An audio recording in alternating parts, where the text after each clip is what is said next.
You might think a place like this would break a man easily. But we humans are strange, aren't we? We learn hard lessons well. And after 8 months on that cursed island, the Dutch began to understand. When speaking, intention did not matter. Thought did not matter. They married islanders. Flags flew from every house. Music echoed in the streets. The villagers cheered, "Welcome home." But beneath the merriment, the old man sensed fear. Fear of the outsiders, fear of change, fear of the truth. That night, in the elder's house, a feast was held. Wine flowed, food piled up, music played, and everyone danced, sang, laughed, and spoke only truth. Then, in the dead of night, when the revelry had ended and most were asleep, the man slipped out of his room and crept to the elders. He knocked softly, and when the door opened, he asked, "Where is Jonah, who asks a friend?" "I saw him talking with the village children. I wanted to introduce myself properly." The elder paused, then replied, "Jonah left the island 2 days ago. He took the ferry with 3 others, but none returned. Only 2 boats arrived that night. One was full of holes, the other empty." "Why do you ask?" "Because I wish to join the council. I wish to help change the world." The elder closed the door, leaving the man outside. "Why would you do such a thing? This is no life for you. I can't live a lie any longer. I must speak my truth." "And what truth is that?" The elder sighed. "Go back to bed. It is late." But the man persisted, begging the elder to let him join the council.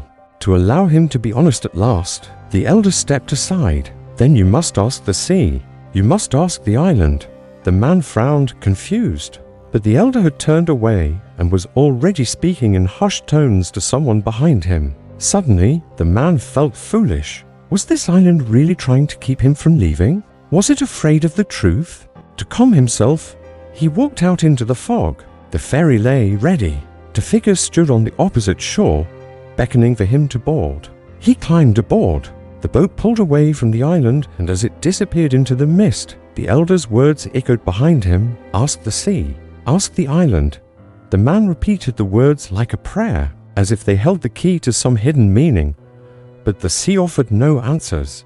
The island remained silent, and so he went away troubled, burdened by doubts and fears, unsure if he was running towards the light or away from it. And still, to this day, no one knows what became of him, nor what fate befell the island of Halverstad. Some believe it vanished beneath the waves, drowned in a single moment of truth. Others say it still exists, shrouded in fog, waiting for the day when the world is ready to hear its silent song. Children were born, raised, sent away. For some, Halverstad became home, but others never forgot their origins, and as they grew older, the memories returned, and what had seemed like a fairy tale became an unbearable burden. They longed for the comforting ambiguity of half-truths, the protective shelter of a life lived small, where you could lie to the world and the world could lie back. In time, these former residents left Halverstad. They sailed away and returned to Europe, changed men, haunted by the constant fear of inadvertently breaking the law of truth. Years passed, new lives were made, but one day, a stranger came to one of the Dutchman's houses. Tall and gaunt, with skin like old parchment, he introduced himself as Jonah, son of Abraham. He told of a great journey, of ancient pacts and binding oaths, and he explained why he had come. "We have lived too long cloaked in shadows," he said, "and the light grows ever brighter. Soon, the world will demand answers. The world will demand truth." Jonah told them about the Council of Seven, a body that had secretly ruled Europe for centuries, controlling kings and popes, pulling strings from behind the scenes. And now the council wished to claim Halverstad for itself, to make the island a permanent seat of power. Naturally, the old man hesitated. How could he be sure this Jonah was not lying? What proof did he have that the world was changing? Jonah laid a hand on the man's shoulder, looked him in the eye and whispered, "The time has come. Are you with us?" The man stared at the stranger, unable to speak, and Jonah continued, "I know you have questions. I know you fear. But ask yourself this. Can you bear the thought of living another year shackled to your lies? Can you bear another sunrise knowing who you are not?" In the end, he agreed. He joined Jonah and the mysterious council, and together they sailed to Halverstad. Only truth mattered, not the truth you chose to tell, but the absolute, undeniable, complete truth. You couldn't say someone had a kind face without meaning it, because his face would warp to match the honesty of your statement. You couldn't praise the sunset without seeing it, and those who lied suffered terrible things, not always visibly, but always within. Truth was their currency now. Truth was law. In time, they built new lives there. Upon arrival, they were greeted with joy. The first 3 weeks were hell. Then the next 3 months were worse. The Dutch survivors on the island of Halverstad learned to speak carefully, to say only what they knew to be utterly, nakedly true. Anything else, questions left unanswered, confessions unspoken, became deadly. One night a sailor named Martigan entered the chapel and declared before all, "I hate my son. I hate his weakness. I see my own failure in his tears." The child, barely 5, stood beside him, clinging to his tunic. That night the boy died in his sleep. No wound, no sound. His heart simply stopped. They shouted, they sang, they danced until the sky bled with the colors of their joy. And for the first time in years, no one on Halverstad died that night. In the morning, Martigan was found with his mouth sewn shut. Red twine passed through his lips and knotted behind his head. No one admitted to doing it. No one had to. The island had its own rules and they were older than justice. Politeness, it turned out, was fatal. The survivors began to wonder, was this truly a curse or something closer to a divine judgment? For every horror, there came a clarity. He arrived in a storm, not by ship, but alone. No one knew how he reached the island. His clothes were modern, foreign, dry. He introduced himself with a smile. His name was Elijah, he said, and he was a writer. A story led me, he said when they asked how he found this place, and he did not suffer. Old griefs dissolved. First, he watched the islanders with an odd intensity, taking notes in a leather-bound book. Then he began attending the evening gatherings, listening intently, nodding his head. Finally, when the full moon bathed the dunes in silver, he spoke. "I want to tell you a story," he said, and they listened as he wove a tale of love and loss, of bravery and despair, of a world untouched by honesty. And for a brief moment, they forgot the weight of their sins, the gnawing guilt, the hollow ache of too much truth, and when he was done, they applauded. Elijah smiled, bowed, then opened his bag. Inside, nestled among his papers, was a bottle of wine. 2 stories, he said, raising it high, and they drank. Secrets were dragged out like corpses from a swamp, and while the cost was unbearable, some began to believe it was also right. A joke about the rain led to a fight. A casual mention of a wife led to her drowning.